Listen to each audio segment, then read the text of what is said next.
Subversion is the term, if you look in a dictionary or criminal code to that matter, usually is explained as a part of activity to destroy things like religion, government, system, political, economical system of a country.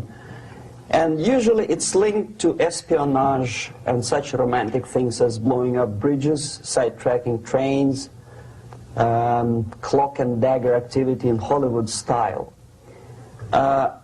What I'm going to talk about now has absolutely nothing to do with the cliché of espionage or KGB activity of collecting information. So the greatest mistake or misconception, I think, is that whenever we are talking about KGB, for some strange reason, starting from Hollywood movie makers to professors of political science and quote-unquote experts on Soviet affairs, or Kremlinologists as they call themselves, they think that the most desirable thing for Andropov and the whole KGB is to steal blueprints of some supersonic jet, bring it back to Soviet Union and sell it to the Soviet military-industrial complex. It's only partly true. If we take the whole time, money, and manpower that the Soviet Union and KGB in particular spends outside of USSR border, we will discover, of course there are no official statistics unlike with CIA or FBI, that the espionage as such occupies only 10 to 15% of money, time, and manpower. 15% of the activity of KGB. The rest, 85%, is always subversion. And unlike a dictionary of English, Oxford Dictionary, subversion in Soviet terminology means always a destructive, aggressive activity aimed to destroy the country, nation, or geographical area of your enemy. So there's no romantics in there, absolutely. No blowing up bridges, no microfilms in Coca-Cola cans, nothing of that sort. No James Bond nonsense. It's most of this activity is overt, legitimate, and easily observable if you give yourself time and trouble to observe it. But according to the law and law enforcement systems of the Western civilization, it's not a crime. Exactly because of misconception, manipulation of terms. We think that subverter is a person who is going to blow up our beautiful bridges. No. Subverter is a student who comes for exchange, a diplomat, an actor, an artist, a journalist like myself was 10 years ago. Now, subversion is an activity which is a two-way traffic. You cannot subvert an enemy which doesn't want to be subverted. If you know history of Japan, for example, before 20th century, Japan was a closed society. The moment a foreign boat comes to the shores of Japan, the Imperial Japanese Army politely tells them to get lost. And if American salesman comes to the shore of Japan, let's say 60 or 70 years from now back, and says, oh, I have a very beautiful vacuum cleaner for you, with the good financing, he says, please leave us, we don't need your vacuum cleaner. If they don't leave, they shoot them to preserve their culture, ideology, traditions, values intact. You were not able to subvert Japan. You cannot subvert Soviet Union because the borders are closed. The media is censored by the government. The population is controlled by the KGB and internal police. With all the beautiful glossy pictures of Time magazine and Magazine America, which is published by the American embassy in Moscow, you cannot subvert Soviet citizens because the magazine never reaches Soviet citizens. It's collected from the newsstands and thrown to garbage can. Subversion can be only successful when the initiator, the actor, the agent of subversion has a responsive target. It's a two-way traffic. United States is a receptive target of subversion. There is no response similar to that one from United States to the Soviet Union. It stops halfway somewhere. It never reaches here. The theory of subversion goes all the way back 2,500 years ago. The first human being who formulated the tactics of subversion was a Chinese philosopher by the name of Sun Tzu.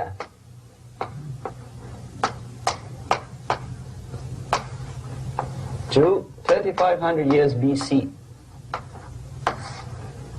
He was an advisor for several imperial courts in ancient China. And he said, after long meditation, that to implement state policy in a warlike manner, it's the most counterproductive, barbaric, and inefficient to fight on a battlefield. You know that war is continuation of state policy, right? So if you want successfully to implement your state policy, and you start fighting, this is the most idiotic way to do it. The highest art of warfare is not to fight at all, but to subvert anything of value in the country of your enemy, until such time that the perception of reality of your enemy is screwed up to such an extent that he does not perceive you as an enemy, and that your system, your civilization, and your ambitions look to your enemy as an alternative, if not desirable, then at least feasible. Better red than dead. That's the ultimate purpose, the final stage of subversion, after which you can simply take your enemy without a single shot being fired, if the subversion is successful. This is basically what subversion is. As you see, not a single mentioning of blowing up bridges. Of course, Sun Tzu didn't know about blowing up bridges. Maybe there were not that many bridges at that time.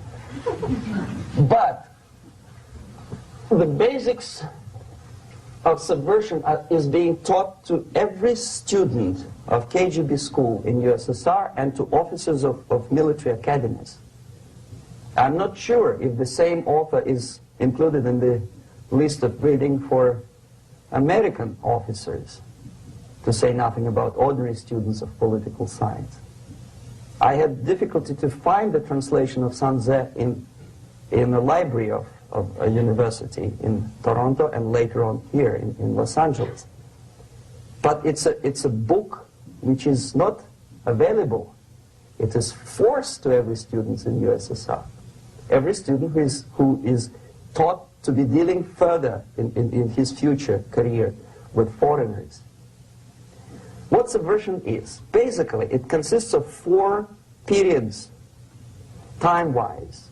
If we start from here and go this way, time, right? This is the beginning point. The first stage of subversion is the process which is called, basically, demoralization. It says for itself what it is.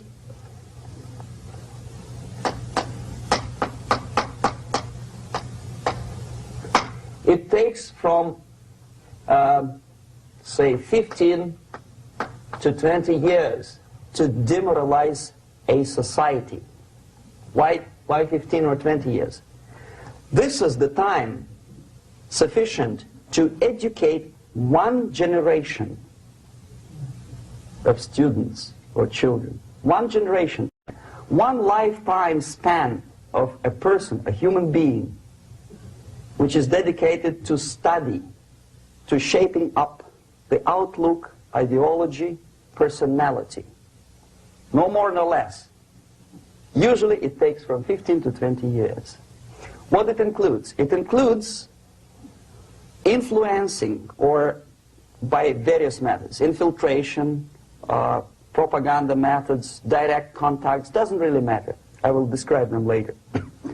Of various areas where public opinion is formulated or shaped. Religion, educational system, social life, administration, law enforcement system, military, of course, and labor and employer relations, economy. Okay? 5 areas. I will not write them down because we will not have enough space. Sometimes when I describe all the methods, students ask me question, are you sure this is the result of the Soviet influence? Not necessarily. You see, the tactic of subversion, about which I'm talking, is similar to the martial art, the Japanese martial art. If some of you are familiar with that tactic, probably you will remember that if an enemy is bigger and heavier than yourself, it would be very painful to resist his direct strike. If a heavier person wants to strike me in the face, it would be very naive and counterproductive to stop his blow. The Chinese and Japanese judo art tells us what to do. First to avoid the strike, then to grab the fist and continue his movement in the direction where it was before, right? Until the enemy crashes in the wall. You see? So, what happens here? The target country obviously does something wrong. If it's a free democratic society, there are many different movements within the society. There are obviously, in every society, there are people who are against this society. They may be simple criminals, ideologically in disagreement with the state policy, conscientious enemies, simply psychotic personalities who are against anything, right? And finally, there are a small group of agents of a foreign nation, bought, subverted, recruited, right? The moment all these movements will be directed in one direction, right? This is the time to catch that movement and to continue it until the movement forces the whole society into collapse, into crisis, right? So that's exactly the martial art tactic. We don't stop an enemy. We let him go. We help him to go in the direction we want them to go. Okay? So, on the stage of demoralization, obviously there are tendencies in each society, in each country, which are going to opposite direction from the basic moral values and principles. To take advantage of these movements, to capitalize on them, is the main purpose of the originator of subversion. So we have religion, we have education, we have social life, we have power structure, we have labor relations, unions, and finally we have law and order. 1, 2, 3, 4, 5, 6. Okay? These are the areas of application of subversion. What it means exactly? In case of religion, destroy it, ridicule it, replace it with various sects, cults, which bring people's attention, faith, whether it is naive, primitive, doesn't really matter. As long as the basically accepted religious dogma is being slowly eroded and taken away from the supreme purpose of religion, to keep people in touch with the supreme being, that serves the purpose. Therefore, replace accepted, respected religious organizations with fake organizations. Distract people's attention from the real faith and attract them to various different faiths. Education. Distract them from learning something which is constructive, pragmatic, efficient. Instead of mathematics, physics, foreign languages, chemistry, teach them history of urban warfare, natural food, home economy, your sexuality, anything, as long as it takes you away, okay, Social life. Replace traditionally established institutions and organizations with fake organizations. Take away the initiative from people. Take away the responsibility from naturally established links between individuals, group of individuals, and society at large, and replace them with artificially, bureaucratically controlled bodies. Instead of social life and friendship between neighbors, establish social workers institutions. People who are on payroll of whom? Society? No. Bureaucracy. The main concern of social workers is not your family, not you, not social relations between groups of people. The main concern is to get the paycheck from the government. What will be the result of their social work doesn't really matter. They can develop all kind of concepts to show to the government and to the people that they're useful. Okay, away from the natural links, power structure.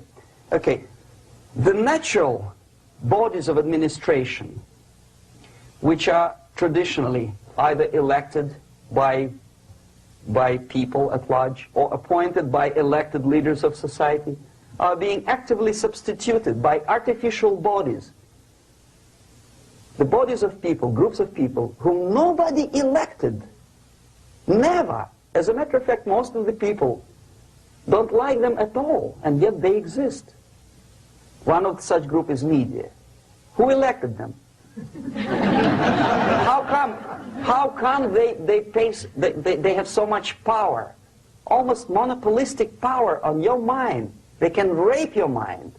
But who elected them? How come they have a nerve to decide what is good and what is bad for the elected by you, president, and his administration? Who the hell are they? Spiro Agnew, who was hated by the liberal left, called them a bunch of enfeebled snobs. And that's exactly what they are. They think they know. They don't. The level of mediocrity.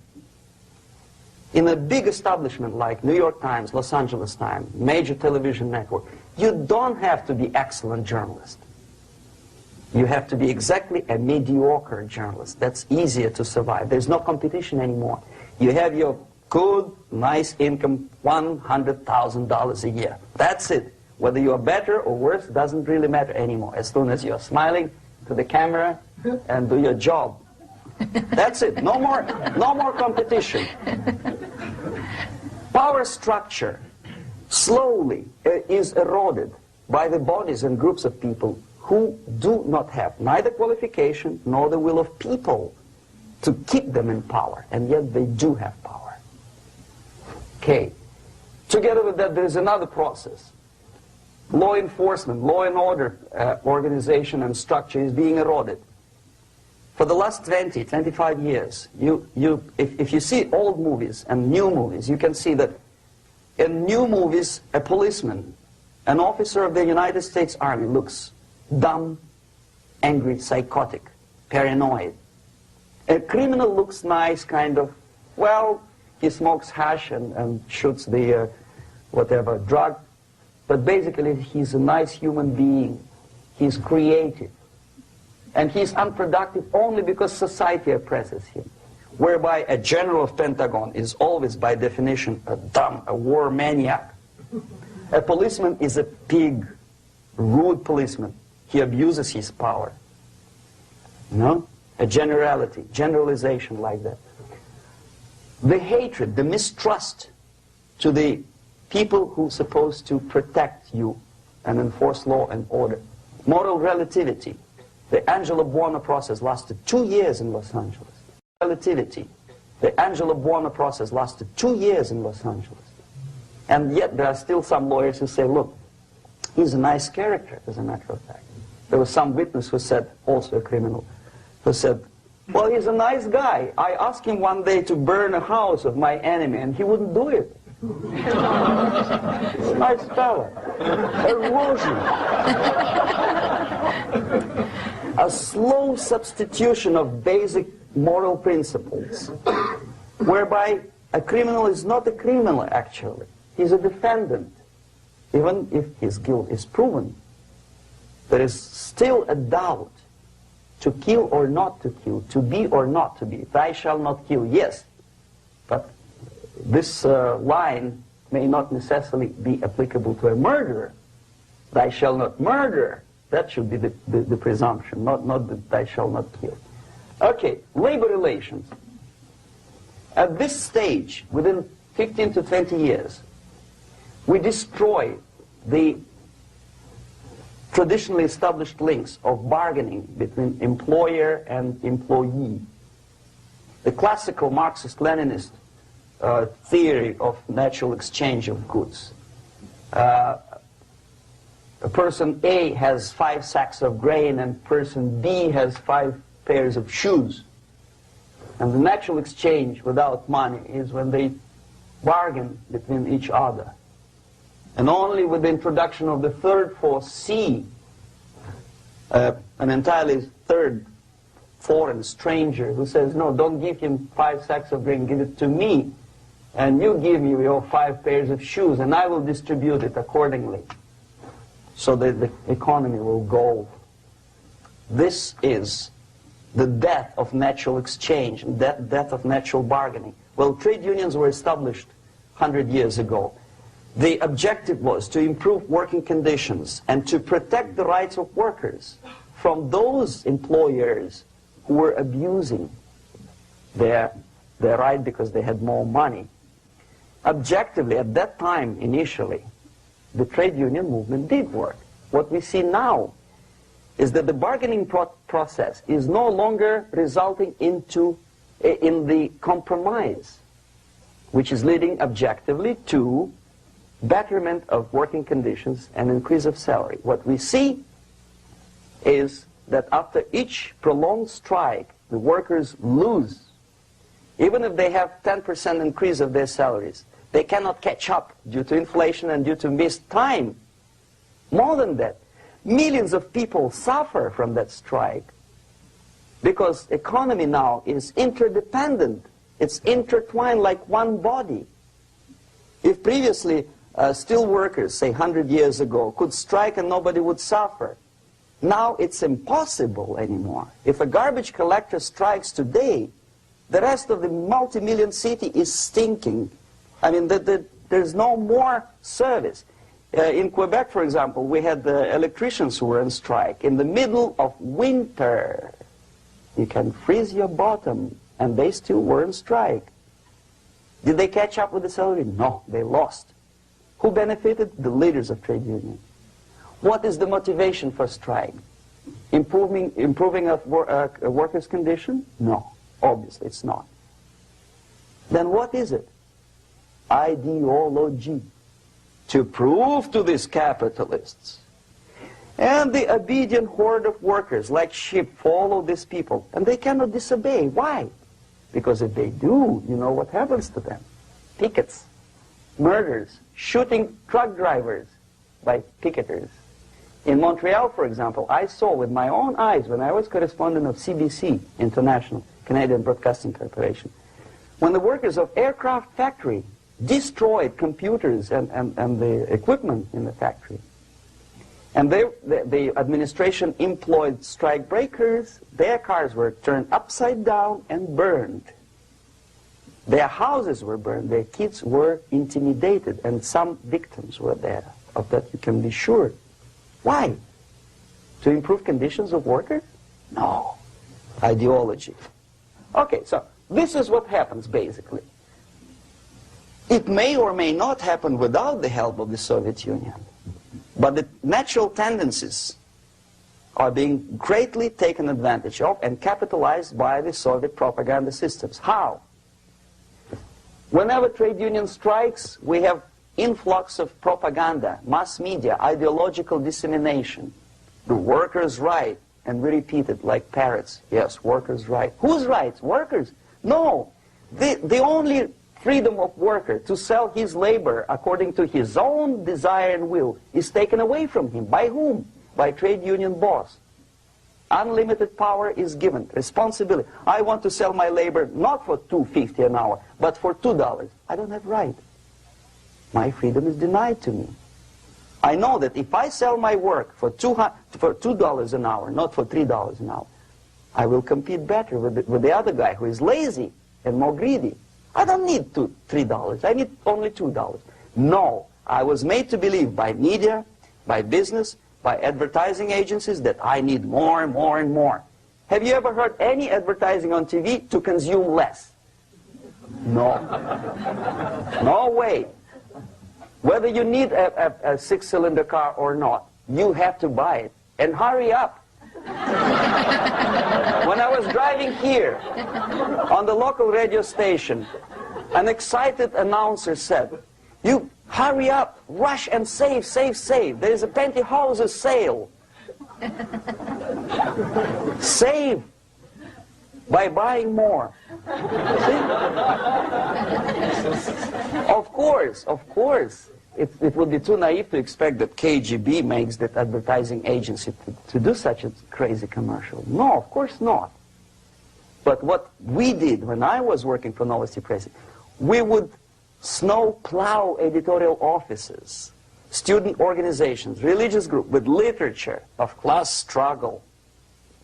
If not directly Marxism-Leninism propaganda, then a propaganda of legitimate aspirations of working class, betterment of life, equality.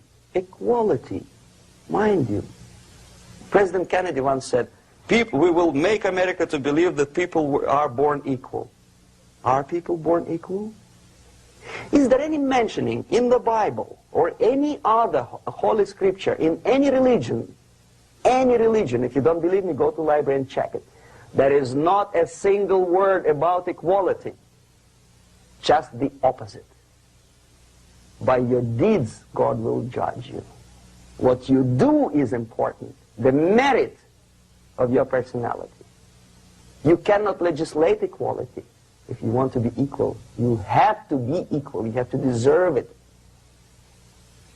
And yet we build our society on the principle of equality. We say people are equal. We know it is false. It's a lie. Some people are tall and stupid. Others are short, bold, and clever.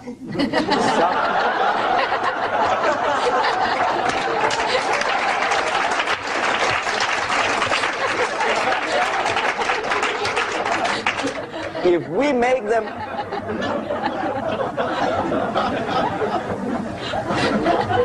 make them equal by force, if we put the principle of equality in the basis of our socio-political structure, it's the same thing as building a house on sand. Sooner or later it will collapse, and that's exactly what happens. And we, as Soviet propaganda makers, are trying to push you in the direction which you go yourself. Equality, yes, equality. People are equal. Land of equal opportunities. Is it true or not? Think about it. Equal opportunities. Should there be equal opportunities? For me and for a lazy bastard who come here from some other country and immediately registers as a welfare recipient benefits? I never received a single dollar. No, sorry, I did receive once. But I never applied for welfare. For the 13 years, I took any job. Security guard, journalist, taxi driver, anything. Well, I was restless, but some people don't like it. They immediately. So why should we have equal opportunities? Why?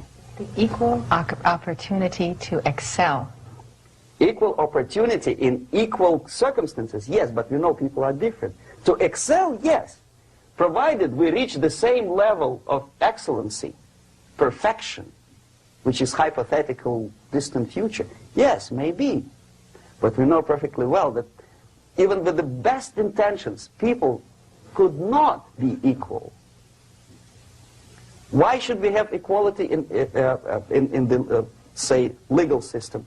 Myself, I'm considering myself a law-abiding citizen, and a person who comes here to rob and shoot, say, the United States administration under Carter imported thousands of Cuban criminals. They were non-criminals, yet they were accepted. Do you think it's fair if myself and my wife from Philippines, who work like a, excuse me, horse as a lab technician in the hospital, should have the same rights as a criminal from Cuba? Why? And yet we repeat as parrots, equality, equality, equality. And the Soviet propaganda system helps us to believe that equality is something which is desirable. Democracy, as it was established by fathers of this country, of this system in the last century, is not equality. It's the system where different people, unequal people, have a chance to survive and help each other in constant competition, in constant perfection, not in equality, which is superimposed from a godfather or a nice person in Washington, D.C. And the absolute equality exists in Soviet Union, quote-unquote equality. Everybody is equal in dirt, except some people are more equal than the others in Politburo. So, the moment you bring a country to the point of almost total demoralization, when nothing works anymore, when you are not sure whether it is right or wrong, good and bad, but there's no division between evil and good, when even the leaders of church sometimes say, well, violence for the sake of justice, especially social justice, is justified in the countries like Nicaragua, El Salvador, well, maybe Rhodesia, and we listen to them and say, yeah, probably it's true. Is it true? No, it is not true. Violence is not justified, especially for the sake of quote-unquote social justice introduced by Marxist-Leninists. That is my former colleagues from Novosti Press Agency. Okay, so we reached that point. The next step is destabilization.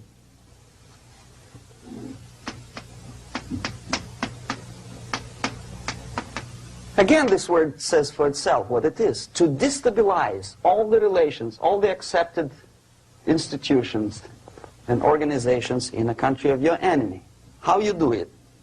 You don't have to send a battalion of KGB agents to blow up bridges. No. You let them do it themselves. The area of application is, again, it's narrower now. Not like the previous case. The overt legitimate actions of the KGB in this case would be hardly noticeable. There is no crime if a professor who recently went to USSR introduces a course of Marxism-Leninism in a Californian college, for example. Nobody is going to come to his doorstep and say, okay, mister, come, you are under arrest. No, it's not a crime. It's not even considered a moral crime against your country. So the area of application here is narrowing down to economy, again labor relations, right? To law and order, plus military. And economy, law and order. Yes, and again the media, but wider scope, little bit different. I'll explain it later. Okay, basically 3 areas. Economy. The radicalization of bargaining process. If on that stage we still could achieve, theoretically, some positive compromise between the negotiating sides with say, the arbitrary, introduction of arbitrary judges, a third side, objectively judging the demands of both sides. Here it's radicalization. On the stage of destabilization, we cannot come to compromise even within a family. The husband and wife couldn't figure out which is better. Husband wants his kids to eat at the table, and wife wants a child to roam around the room and drop food all over the floor. They cannot come to compromise unless they start a fight. It's impossible to reach a compromise, constructive compromise, between neighbors. Some people say, I don't like you to watering your lawn at that time because exactly at that time I'm walking my dog and he's getting nervous. He cannot pass his bowels, you know. So they cannot compromise. They go to a civil court or something like that.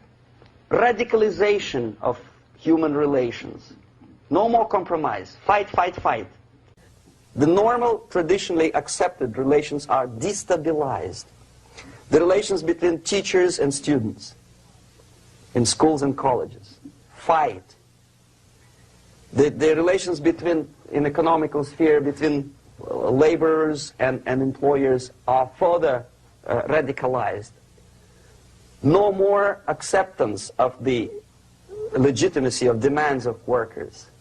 Unlike Japanese, with the theory Z, if you ever heard about it, where the workers are involved in the decision-making process, therefore they don't have moral incentive to fight their bosses. In the United States, it's just the opposite. The harder is the fight, the better.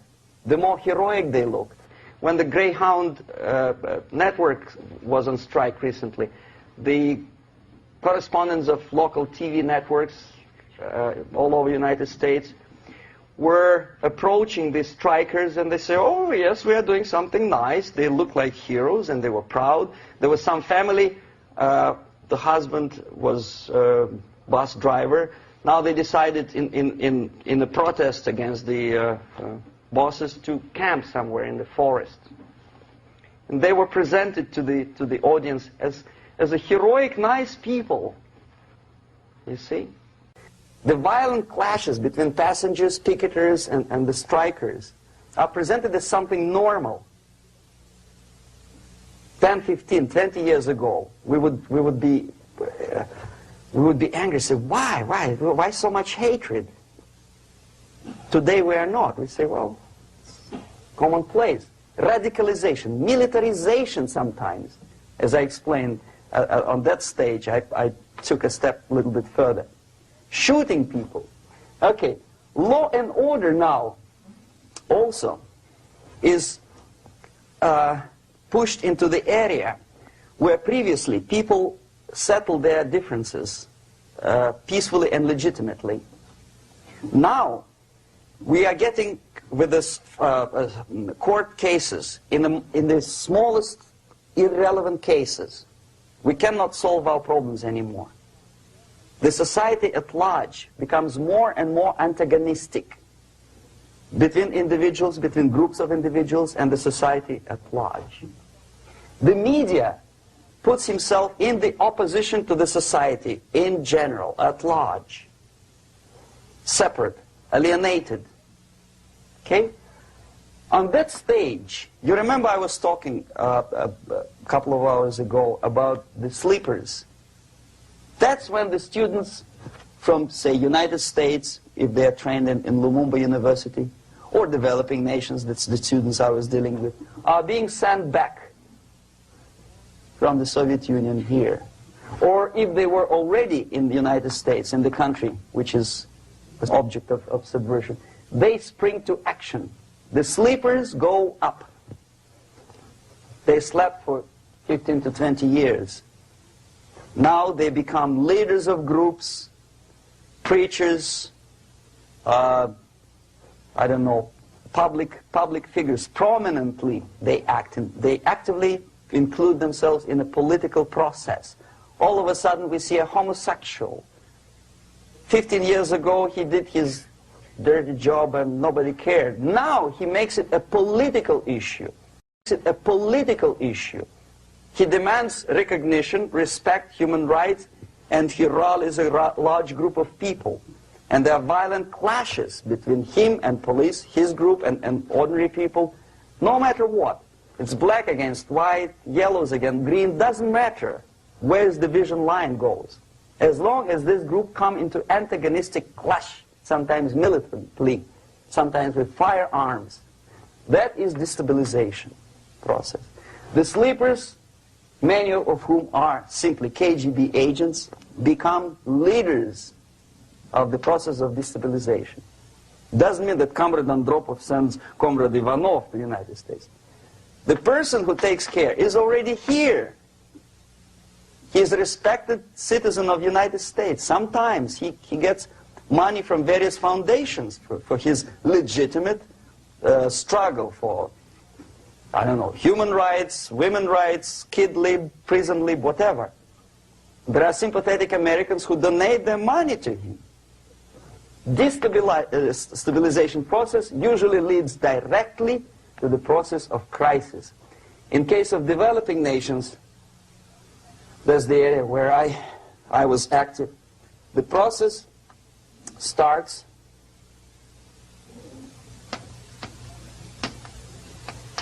when the legitimate bodies of power, the social structure collapse. It cannot function anymore. So instead, we have artificial body injected into society, such as non-elected committees. You remember I was talking about them here. Social workers who are not elected by people, media who are self-appointed rulers of your opinion, some strange groups which claim that they know how to lead society forward. They don't usually. All they care is how to collect donations and sell their own concocted ideology, mixture of religion and ideology. Here, we have all this artificial body claiming power. If the power is denied to them, they take it by force.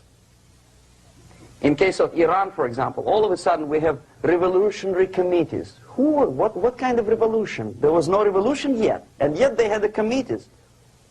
They were taking power of judgment. They had the power of execution, they had the power of legislation, and that they had the power of judicial. All of them combined in one person, who is half-baked intellectual, sometimes graduated from Harvard University or Berkeley. He comes back to his country and he thinks that he knows the answer to all the social, economical problems. Okay? Crisis is when society cannot function any more productively. It collapses, obviously. That's the word for crisis. So therefore, the population at large is looking for a savior. The religious groups are expecting a Messiah to come. The workers say, we have family to feed. Let's have a strong government, maybe socialist government, centralized, when somebody put the employers on their place and let us work. We are sick and tired of going to strike and missing overtime and all that stuff. We need some strong man, strong government, a leader, a savior is needed.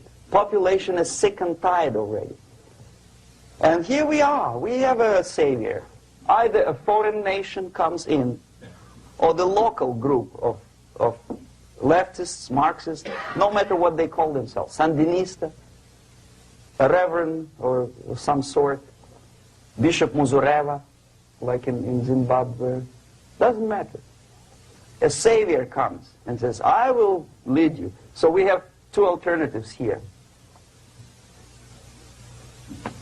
Civil war and invasion. Okay? See how it goes? Civil war, we know what it is. Lebanon is the best example.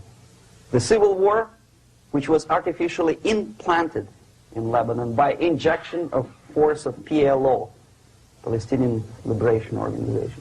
Invasion we have in many other countries like Afghanistan, name any East European country, it was invaded by the Soviet army. But the result is the same. The next stage is normalization. Normalization is a very ironic word, of course. It is borrowed from 1968 situation in Czechoslovakia, when the Soviet propaganda, and after them New York Times, declared the country is normalized. The tanks moved into Prague, so there's no more Prague Spring, there's no more violence. Normalization. At that stage, the self-appointed rulers of the society don't need any revolution anymore. They don't need any radicalism anymore. So this is the reverse from destabilization. Basically, it is stabilizing the country by force. So all the sleepers and activists and social workers and liberals and homosexuals and professors and Marxists and Leninists are being eliminated physically sometimes. They've done their job already. Okay? They are not needed anymore. The new rulers need stability to exploit the nation, to exploit the country, to take advantages of the victory.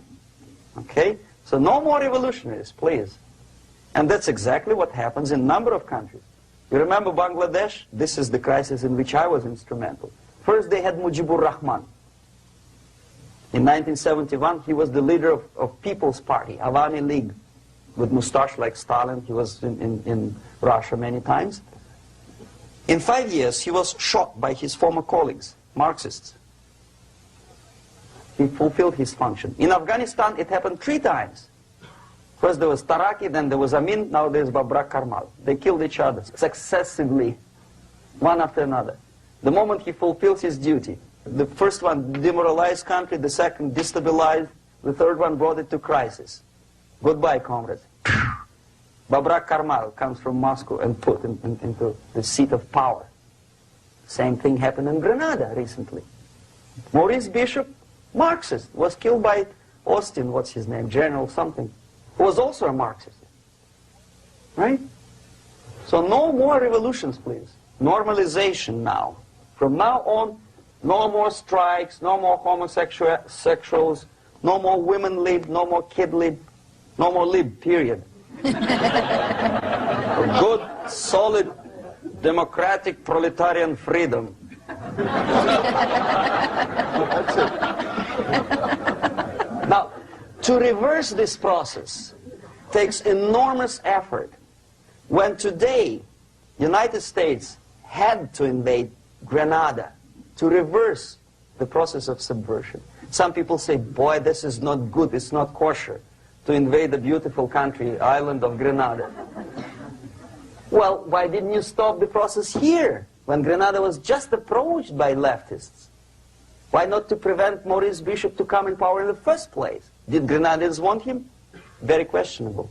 They didn't know who was Maurice Bishop in the first place. He came to power by coup d'etat himself. Okay? No, we let the situation develop further and further and further until the crisis and normalization very soon. And then the United States decided to invade country, discovering that the country was absolutely a military base for the Soviet Union. Of course it's a drastic measure. Of course it's a pity that Marine Corps had to lose, what, 17 lives. Very bad. Why not to stop the process before it comes to crisis? Oh no, intellectuals will not let you. It's interference into domestic affairs. They're very careful not to let American administration to interfere in domestic affairs of Latin American countries. They don't mind Soviet Union interfere in these affairs. Okay. So to reverse this process, from here, it takes only and always military force. No other force on earth can reverse this process at this point. At this point, it does not take military invasion of the United States Army.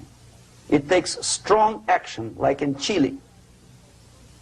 A CIA covert involvement to prevent the savior from outside to come into power and to stabilize country before it erupts into civil war. Stabilize country before it erupts into civil war. Okay? Support the right-wing conservative forces. Buy money, buy crooks or love, doesn't matter. Stabilize the country. Don't let the crisis develop into civil war or invasion.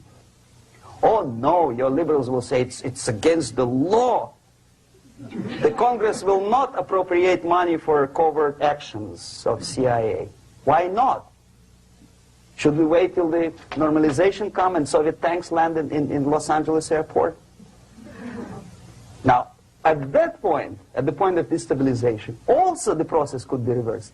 Again, easily than this. No CIA involvement at this point. You know what it takes here? Restriction of some liberties for small groups which are self-declared enemies of the society. As simple as that. Oh no, the media and liberals will tell you this is against the American Constitution. How can we by force deny the civil rights to criminals, for example. It's not good. Okay? So we allow them to. Okay, if you allow the criminals to have civil rights, go on and bring the country to the crisis. This is a bloodless way to do. Curb the rights. I mean, not to put them in prison. No, I'm not talking about putting all the gays from San Francisco in the concentration camp. Do not allow them to take political force. Do not elect them to the seats of power, whether it is municipality level, state level, or federal level. It has to be beaten in the heads of American voters that a person like that in the seats of power is an enemy. Do not be afraid of this word. It is an enemy. If he is not an enemy here, he will be here.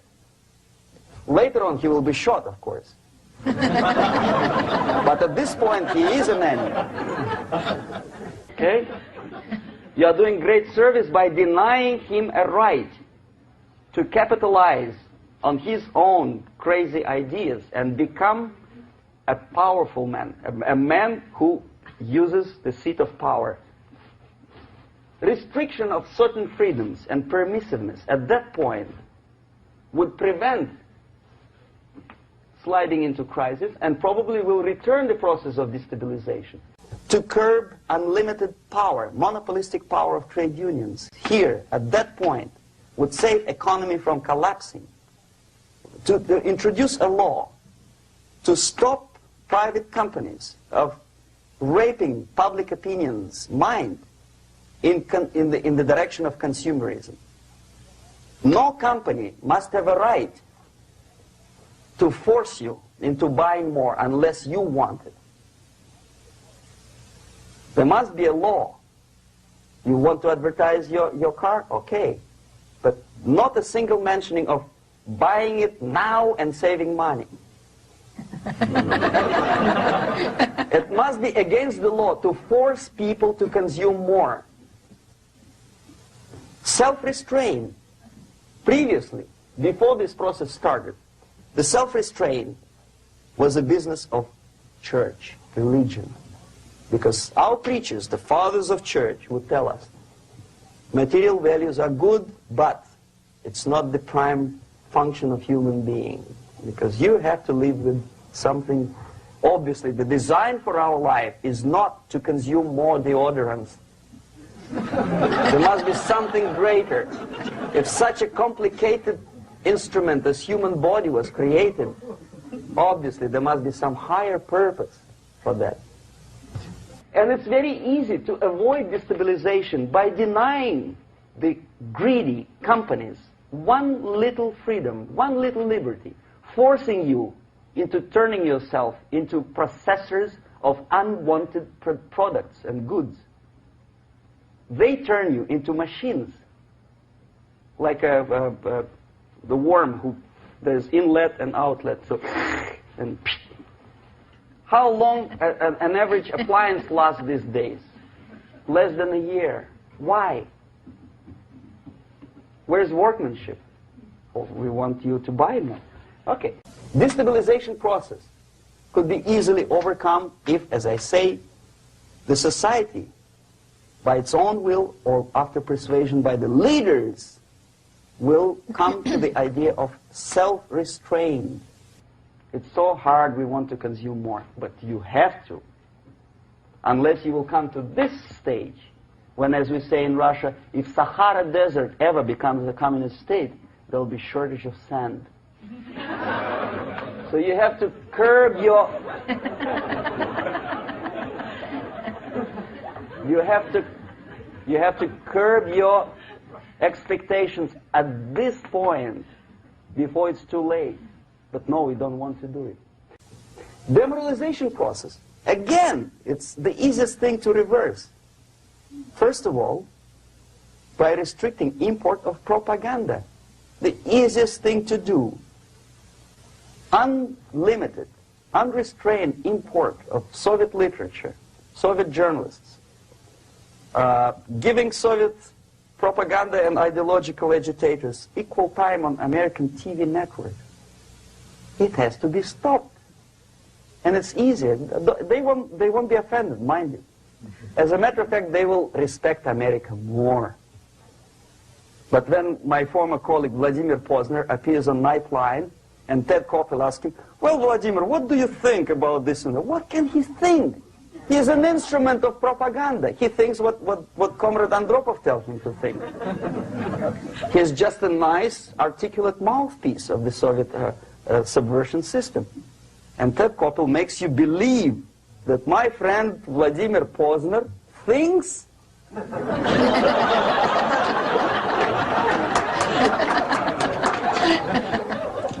the process of demoralization may not have started at all if at that point the country, which is a recipient of subversion, actively, not violently, but actively, prevents importation of foreign ideology. I don't want America to follow the pattern of ancient Japan. You don't have to shoot every foreigner when it approaches the sacred borders of the United States. But when he offers you a junk in the disguise of very shiny something, you have to tell him, no, we have our own junk.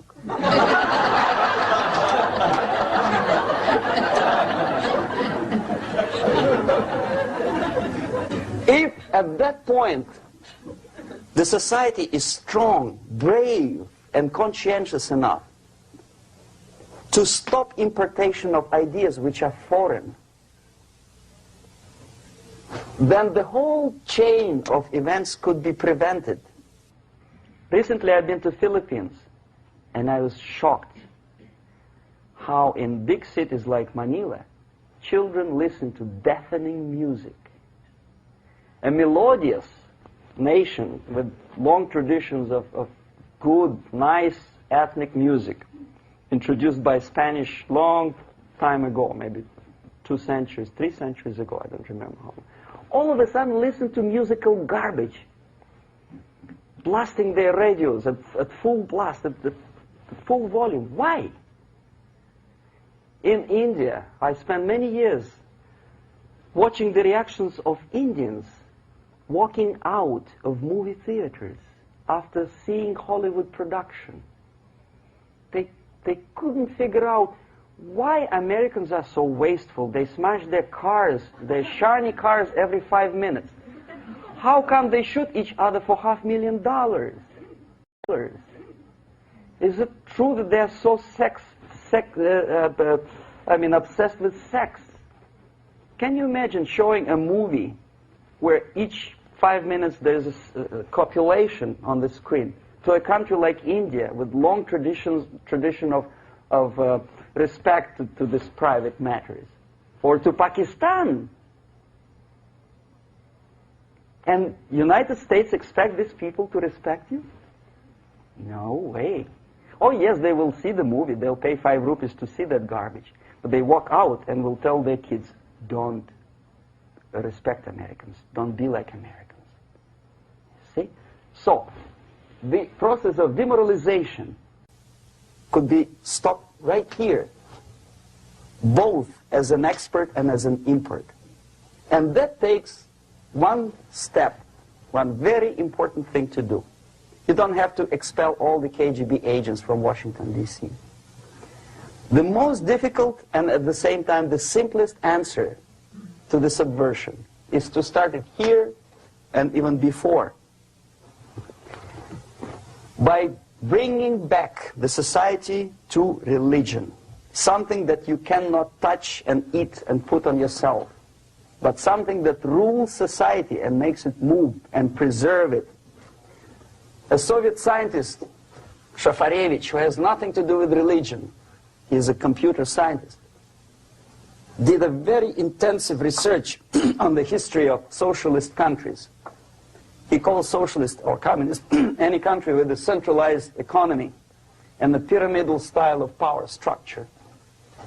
And he discovered, actually he didn't discover it, he just brought to attention of his readers, that civilizations like Mohenjo-Daro in the river Indus area, like Egypt, like Maya, Incas, like Babylonian culture, collapsed and disappeared from the surface of Earth.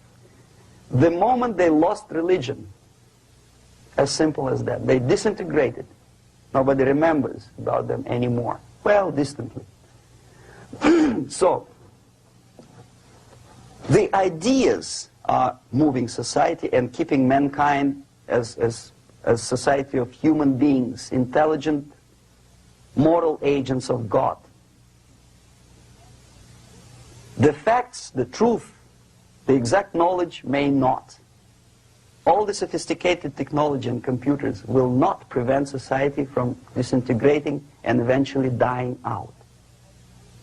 Have you ever met a person who would sacrifice his life, freedom, for the truth like that? This is truth. I never met a person who said, this is truth and I'm ready to shoot me. To defend the truth. Right? But millions sacrifice their life, freedom, comfort, everything for things like God. Like Jesus Christ. It's an honor. Some martyrs in the Soviet concentration camp died. And they died in peace. Unlike those who shouted, "Long live Stalin," knowing perfectly well that he may not live long. Something which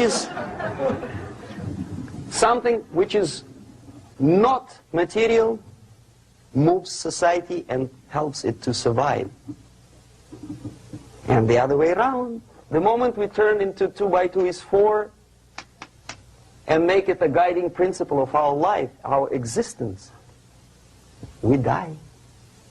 Even though this is true, and this we cannot prove. We only can feel and have faith in it. So the answer to ideological subversion, strangely enough, is very simple. You don't have to shoot people, you don't have to aim missiles and Pershings and cruise missiles at Andropov's headquarters. You simply have to have faith and prevent subversion. In other words, not to be a victim of subversion. Don't try to be a person who in judo is trying to smash your enemy and being caught by your hand. Don't strike like that. Strike with the power of your spirit and moral superiority. If you don't have that power, it's high time to develop it. And that's the only answer. That's it. Thank you.